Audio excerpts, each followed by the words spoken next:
አራዳ ቅዳሜ አራዳ ዜና ላይ ደርሰናል። እነዚህ በሳምንቱ የተሰሙ እውነተኛ ዜናዎችን ከቀልድ ጋር አዋስተን የምናቀርብላችሁ እኔ ናሆም በየነና እኔ አለማየሁ በላይነህ ወርቁ ነኝ። አሌክስ ዌልካም። እንኳን ደህና ቆየኝ። እንዴት አገኘ ስቱዲዮአችን እንትላለህ? ዘና ፈታ ያለ ነው። እንግዲህ ዛሬ ያው እንግዳ አይደለም እንዳዲስ እንግዳ ብለን በእንግድነት እናያዘውና አዋ እንግዲህ ዛሬ ያው እንግዳዬ ብለን እንግዳ እያለን እንቀጥላለን።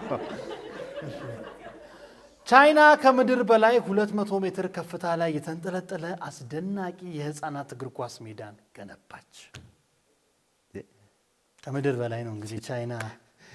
በጣም ትገርመኝ እኮ ነች ቻይና። ምድር አልበቃ ብላት ደግሞ እንደገና ሰማይ ላይ ወጣ 200 ሜትር ከፍታ ላይ በጣም አስደናቂ ሁኔታ እኮ። እኔ ድሮ ይሄ ሀብታሞች ልጆቻቸውን ሲያሳድጉ እኔ ልጄ መሬት እንዳይነካው ነው የምፈልገው ይሉ ነበር።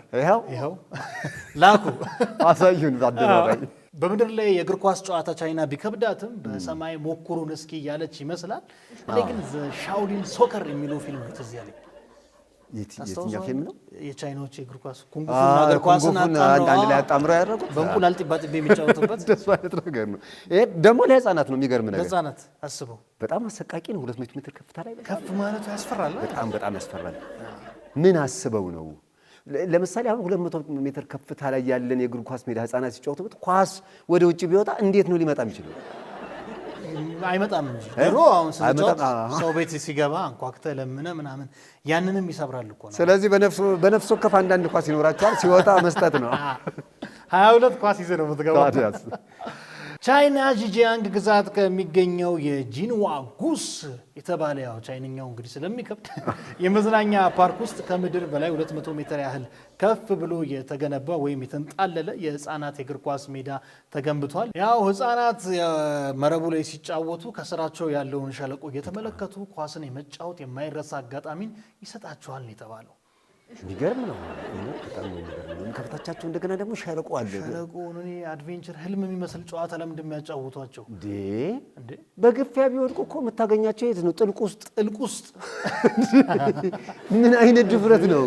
ከዛ እኔ ጥልቅ ወድቄ ያደኩ ነኝ ይላል ያ ልጅ። እንግዲህ ታዲያ ሲያደግ እኮ መከራን በልጅነት ያደኩ ወጣወርና አይቼዋለሁ። ሸለቆን አቋርጬ ነው የመጣሁት ምናምን ሌላ እኮ ነው። በጣም ድፍረት ነው። እንኳን ለህፃናት ለትልቅ ሰው ይሄ በጣም ያስፈራል። ከበታችን ሸለቆ እያየ በጣም ከባድ ነው። አይመከርም። ያው ግን ያው ምንድነው አሌክስዬ እንትኑን ምንድነው አደጋውን ለመቀነስ ሜዳው በገመድ ብረት በደንብ ተወጥሯል ይላል።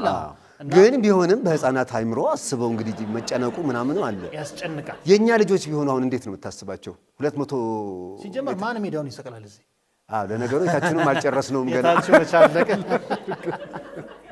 ያው በተጠናከሩ የደህንነት መረቦች ደህንነታቸው የተጠበቀ በመሆኑ ህፃናቱ በሙሉ ደህንነት እንዲጫወቱ አስችሏቸዋል ነው። ያው ልዩነት አለ። እነሱ አካል ብቃት ላይ ቻይናዎች አካል ብቃት ላይ ስፋታቸው የተለያየ ነገር ይሰራሉ። እኛ በራቆት ምናምን ሜዳ ላይ መንሸራተት ነው የለመድነው። እንዴት እናነጻጽራለን? ባለመነጽሩን ቁምጣ አድርገን። እኔ ግን የታየኝ ነገር የዚህ ሜዳ ድክመት ሊሆን የሚችለው ትንሽ ውሃ ቢተኛበት እንኳን አለ አይደል በባልዲ ለማንሳት በሞሉያ ማለት ያን ቴክኖሎጂ አይፈቅድም። ያው ሳክ ያደርጉታል ባልዲ ምናምን። እሱን ካለ አያረጉት። እሱን እነሱ ያለውና ነገ ወደ ሸለቆ ለመድፋት ይመቻል ብዬ ነው። ያው ከታች ውሃ ስላለ እንዴም ያደርጉታል። የባልዲና እንትኑን ግን ተከድኖ ይርሳል። ይህ ስፖርትን ጀብድንና ውብ ተፈጥሮን ያጣመረው ስፍራ በዓለማችን ካሉ እጅግ ያልተለመዱ የኳስ ሜዳዎች አንዱ ለመሆን በቅቷል የተባለው ህፃናት ከቤት ውጭ ወጥተው ንቁ የሰውነት እንቅስቃሴን እንዲያደርጉ ታስቦ የተሰራ ነው። ይሄ የተንጠለጠለ ሜዳ አካባቢውና የውጭ ጎብኚዎችን ቀልብ መሳብ ጀምሯል። አሁን ለሰፈር ህፃናት ብሎ የሰሩት ነገር የቱሪዝም መስህብም ሆኗል። በዚህ ሜዳ ላይ ተጫውቶ ያደገ እንግዲህ ሉካምፕ ሆነ ሳንቲያጎ በርናቦ ሆነ ወይ ደግሞ ኦልትራፎርድ ብትልከው የማይፈራ ኳስ ተጫዋችን የሚሆነው የሚል አንድምታ አለው። በደንብ በትክክል ምን ሊያስፈራው ይችላል? ከዚህ በላይ ካሁን ነው መገመት ያለብን። ኦልትራፎርድ ከሄደ ምናልባት አይጥ ሊያስፈራው ይችላል። ታዲያ ነገሩ ሸለቆ ውስጥ ከታች እያየ አሳና ሻርክ እያየ ያደገ ልጅ ምን ያስፈራዋል? ምን ሆነ? ቻይና ለመዝናኛ ፓርክ ግንባታ የምትጠቀመውን የፈጠራና የቴክኖሎጂ ደረጃ የሚያሳይ ትልቅ ስራ ነው ተብሏል። ጎብኚዎችና ተጫዋቾች የተራራውን አስደናቂ ገጽታ እየተመለከቱ የተለየ የመጫወት ልምድ እንዲያገኙ ያስችላል ነው። አየ በቃ አሪፍ ኤክስፒሪየንስ። በደንብ አሪፍ ኤክስፒሪየንስ ከሰራ አይቀር እንደዚህ በቃ ቻይና ትስራ ትዝ ይላል አንዴ የወፍ ጎጆ የሚባል ስቴዲየም ሰራቸው አስታውሳለሁ ለኦሎምፒክ የወፍ ጎጆ ውስጥ የኛ አትሌቶች ጫጩት ነው የሆኑት ነው የወፍ ልጅ ጀጉድ አይደለ እንደ ሾሩት እንዝርት እኮ ነው የሆኑት ቀነኒሳ ጾዬ ትዝ ይለኛል ታዲያ ዛፍ ውስጥ ሮጠው የወፍ ጎጆ ሲያገኙ ግን ለምንድን ነው ጥያቄ የሚሆንብኝ አሌክስ ኦሎምፒክ ላይ ምናምን ቻይናዎች ይሮጣሉ ግን ከፊት ይመሩና ከኋላ ይቀራሉ አሯሯጭ ይሆናሉ ልምዱም ኤክስፒሪየንሱም ነው የኛ ሀገር መልክዓ ምድር ለሩጫ የተመቸ ነው ቻይና ደግሞ እንደዚህ በአርቲፊሻል እንትን ላይ እየገነቡ ነው ያሳደጓቸውና ኦሪጂናሉንና ሃይ ኮፒውን መለየት አለብን ተውና አሁን ማለት ነው የኛ ሀገር ገብስ የኛ ሀገር እንደ ወደ ቀጣይ ዜና ስናልፍ በቀጣዩ ዜና የምናገኘው ምንድነው መሰለ በ3D ቴክኖሎጂ በመጠቀም 83% የራስ ቅል የወደመበት ግለሰብ ህይወቱን የታደገ አስደናቂ ቀዶ ጥገና ተካሄደ ይላል አሁን ያገኘነው ዜና በ3D ቴክኖሎጂ 83% ማለት እንግዲህ ነው ያስበው ሙሉ የራስ ቅሉ የለም ማለት ነው ምን ተረፈው ምን ቀር ምንም አልቀረም 17% ብቻ ነው ያለው በ17% ኖረ አይገርምም አስደናቂ ቀዶ ጥገና ተደርጎለት እንግዲህ ህይወቱን ለመታደግ አስችሎታል እንግዲህ ይሄ የሆነው ምንድነው በስራ ቦታው ላይ በደረሰበት አስከፊ አደጋ ምክንያት 83% ያህል የራስ ቅል አካሉ የደቀቀበትን ግለሰብ በልዩ ሁኔታ ነው እንግዲህ በ3D ፕሪንቲንግ ቴክኖሎጂ በተሰራ የቲታኒየም አማካኝነት ነው ህይወቱን ያደሰ አስደናቂ ቀዶ ጥገና ህክምና የተደረገለት የሐኪሞቹ በጣም ነው የሚገርሙኝ እንግዲህ ይሄ የ3D ቴክኖሎጂ እንግዲህ አስበዋል 17% የቀረውን የራስ ቅል ውስጥ ያለውን ሙሉውን እኮ ነው ሙሉ ሶፍትዌሩ አሌክስ ግን ልዩነት ይገርማል በእውነት ምክንያቱም እዚህ እኮ ኤክስሬ ተነስተ ፕሪንተሩን ቢተባለ ተብሎ ራስ ቅል ላታይ ይችላል እዛ ራስ ቅል ፕሪንት እያደረጉ ፕሪንት ተደርጎ ነው ያውን በ3D ከዛ የትኞቹ ናቸው ያልሰሩት ሲስተሙ በሙሉ ኮላፕስ አድርጎ ወይም ወድሞ ገነቡት እኮ ነው አንተ እንዴ የሳት አደጋ የደረሰበት ይሄን ያህል ንብረት አወደመ ሲባል ነው የሰማው አይደል በዚህ እዚህ ግን የደረሰው አይተዋል 83% የራስ ቅሉ ሙሉ ለሙሉ ራሙ የለም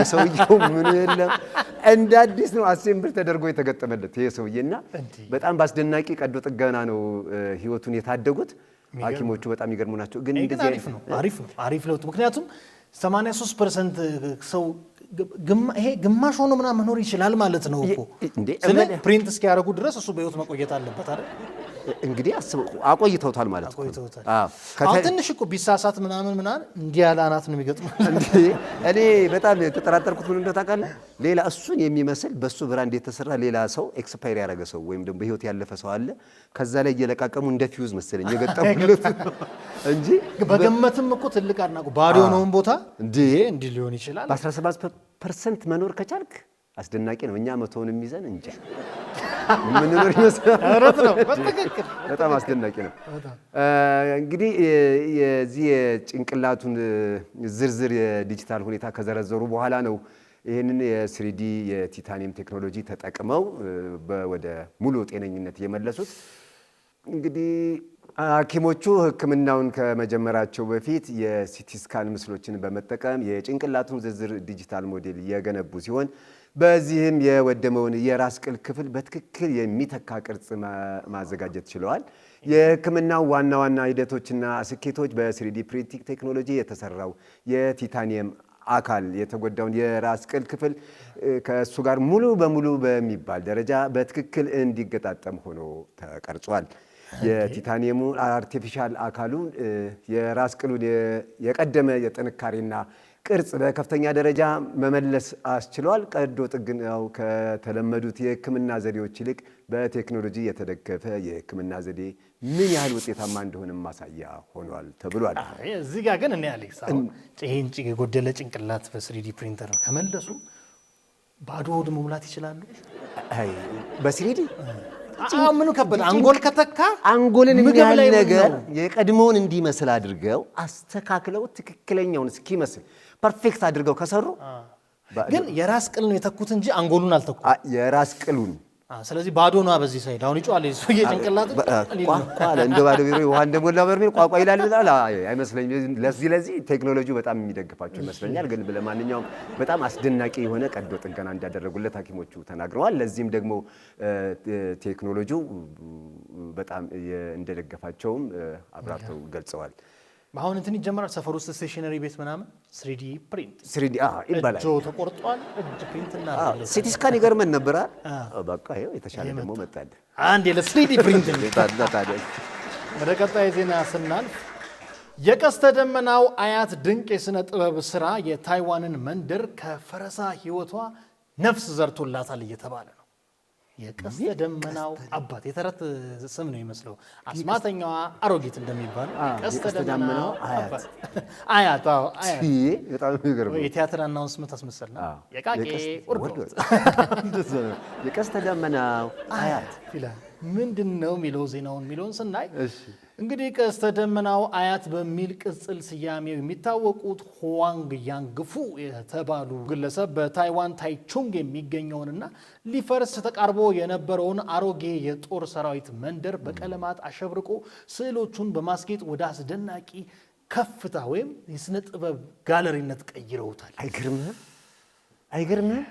አሁን እኮ አንዳንድ ነገሮችን ከእንደነዚህ አይነት ነገሮች መማር መውሰድ ይገባናል። ይሄ በጣም ደስ አይልም? ምክንያቱም ለታሪክ ለቅርስ የተመቸኝ የጦር አውድማ የነበረ ቦታ ነው። ቦታን ይፍረስ ሲባል ጊዜ ታሸብር ነው አይፈርስም ተብሎ በስዕል በጋለሪ ተደርጎ ለቱሪስት መስህብ እንዲሆን ሌላ ገቢ እንዲያመጣ እንደገና ቦታውም እንዳይረሳ ደግሞ በሚገርም ስዕሎች አካባቢውን ሞልት ማስዋብ አይገርምም? የሚገርመው ደግሞ በዚህ ተግባራቸው እኚህ ሰውዬ መንደሩ ከፈረሳ እንዲድንም አድርገዋል። ግድግዳዎችን መንገዶችንና ህንፃዎችን በተለያዩ ውብ ስዕሎች ማሸብረቅ ጀመሩ ነው የተባለው። እኔ የገረመኝ አያት ናቸው፣ እድሜያቸው ገፍቷል፣ ግን ይስላሉ። አሁንም ምንድነው ቤት የምታዩ ትልልቅ ሰዎች አያቶቻችሁ ታለንት ካላችሁ ግድግዳ ፍቀዱ። እሱ የልጅ ልጆች አታስቸግሩ። የግድግዳውን አበላሽ አይደለም ይሳሉበት አይደለም። በተለይ ደግሞ ህፃናት ያገኙ ቦታ ላይ መሳል ስለሚችሉ አያቶችን እንጂ ምን ይወዳል እኮ ይፍቀዱላቸው ነው። አያቶችን ይሳሉ። አያቶችም አንዳንድ ጊዜ እድሜያቸው ገፋ ሲል እኮ ተመልሰው ወደ ልጅነታቸው መምጣታቸው አሁን ቤት ለማደስ ቀለም ተወደደ ምናምን ከማለት ይልቅ ዝም ብሎ ማርከር ሰጥቶ ነገር ማድረግ ነው። ግን እኛው ሰውዬ ደግሞ በጣም የሚደንቁ ሰው ናቸው። ድንቅ ስራቸውን በአጭር ጊዜ ውስጥ ከመላው ዓለም የብዙ ጎብኚዎችን ቀልብ መሳብም ችሏል የተባለው በመፍረስ አደጋ ላይ የነበረው መንደርም በጥበብ ስራው ምክንያት ሙሉ በሙሉ ከፈራሽነት ድኗል። አየህ ጭንቅላት እግዜር ፕሪንት ያደረገው ጭንቅላት ደግሞ ይሄን ይሰራል። 3D ፕሪንቱን እኔ እጠራጠራል። ይሄ ደግሞ በጣም በሚታየው ሊፈርስ የደረሰን መንደር ህይወት የዘሩበት ማለት ነው። ይህ ስራም በህዝቡ ዘንድ ያገኘው ከፍተኛ ተወዳጅነትና የጎብኚዎች ፍሰት የአካባቢውን ባለስልጣናት ውሳኔ በማስቀየር መንደሩን እንዲጠብቅ አድርገዋል ይላል። አሁን ይሄ ጥሩ ምሳሌ ነው። አንዳንድ ጊዜ ይኸውላችሁ ምንድነው ቤታችንን ፏ እናድርገው አካባቢያችን ባለው ነገር ግድግዳህን ይኸውልህ ክሬቲቭ ነገር መቀባባት ትክክል ነው። አምሮ እንዲታይ ማለት ሌላ ነገር ይጠራል፣ መንፈስ ያድሳል። አዎ ቤት አይኖችህ ማረፊያ ይፈልጋሉ። ቤትህን በተለያየ ከለር እንደዚህ በስዕላ ስዕል ማለት መንደር ብቻ አይደለም እኮ ቤትህንም እንደዚህ ማስጌጥ አለ። እንደገባን ብቻ ጠቅለል እያለን ተቸገርን እንጂ እሱ ነው እኮ መከራ አሌክስ፣ እሱ ነው። እሱንም አሁን ይኸውልህ ይሄ ከለሮች ተጽዕኖ አላቸው። ዝም ብለህ ቤትህን እንዲህ ካደረግከው አንተም ስትወጣ ድባቴ ውስጥ ነው የምትገባው። ስትገባ ተኝተህ ትወጣለህ፣ ተኝተህ ትገባለህ። ግድግዳው ላይ ሳሉ ባካችሁ ብቻውን እንደዛ ነው። ምን ያደርጋል ብቻውን ፎቶ መስቀያ አይደለም። አንዳንዴ ፎቶ ይሳላል። እኔ በፊት የሆነ ልምድ ደስ ይለኝ ነበር። ቤትን በጋዜጣ የማስዋብ ልማድ ነበር። በጣም ሲደብር ተኝተህ አዲስ ዘመን ነጋሪት ጋዜጣ ይሄ አዋጅ ጸደቀ እንዴት ትላለህ? ወደ ድሮ ይመልሰናል። በጣም በአሁኑ ወቅት ይህ ስፍራ እንግዲህ የታይዋን እጅግ ታዋቂና ዋነኛ የባህል እንዲሁም የቱሪዝም ምልክቶች አንዱ ለመሆን በቅቷል። ለምን በለየው? ለምን እኚህ ሰውዬ እድሜ ጠገብ ናቸው። የልጅ ልጅ አይተዋል። አያት ናቸው። ትላንትን ከዛሬ ከነገ ያስተሳስራሉ። ስለዚህ የሚሳለው ነገር ታሪክ ነው ማለት ነው። አየህ የትውልድ ትርክትን በእኚህ አያት አየን ማለት ነው። ከጄኔሬሽን ወደ ጄኔሬሽን እንዴት እንደሚተላለፍ አንድ መንደር እንዴት ማቆየት እንደሚቻል እኔና አሌክስ አብረን ዜና አንብበን ነበር ብዬ ቤት ግድግዳ ላይ ብትለጥፍ የሆነ ቀን ስትገባ የልጅ ልጅ ያውቃል። ይህ ማን ነው? ያኔ አራዳ ቅዳሜ ላይ አብሮ ሰርቶ ነበር ተመለሰ ማለት ታደስ እና እንኳንም ሰውዬ በእድሜ ሰጠን። ከዛ ልጆች ደግሞ ለአያቶቻችሁ ቀለም ግዙ። አራዳ ቅዳሜ አራዳ ዜና የሳምንቱ ይሄን ይመስል ነበር። ሳምንት በሌላ ዜናዎች ተመልሰን እንገናኛለን። ፍቅርና ሰላም ለሀገራችን፣ ሳቅና ተድላ ለሕዝባችን። አራዳ ቅዳሜ ይቀጥላል። እስከ መጨረሻው ድረስ ከኛ ጋር ስለነበራችሁ እናመሰግናለን። የምናዘጋጃቸውን አዝናኝ ቪዲዮዎች ማየት ከፈለጋችሁ እዚች ጋር ጠቅ ያድርጉ። ሰብስክራይብ የሚለውን ደግሞ እዚህ ጋር ጠቅ ማድረግ እንዳረሱ በቀጣይ ቪዲዮ እንገናኝ።